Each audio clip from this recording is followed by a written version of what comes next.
one of the things that I look at is this neighborhood, houses are selling north of 300 grand. A house like this one right here, all the houses in the neighborhood, they have updated, and I'm going to show you one a little bit further that I just saw.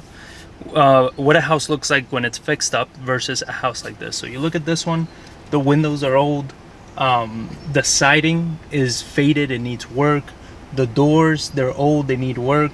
You look at these things, and there are things that to update this on a house of this size is gonna cost, especially a homeowner, real money. And those are the things that I try to pay attention to. It's like, as a homeowner, they don't have access to the contractors that we have access to. So when they renovate a house, when they get new windows, let's say, we can get new windows in a house, 11, 12 windows for around 2,500 bucks. A new homeowner or a homeowner, they're probably paying closer to 10 grand for windows.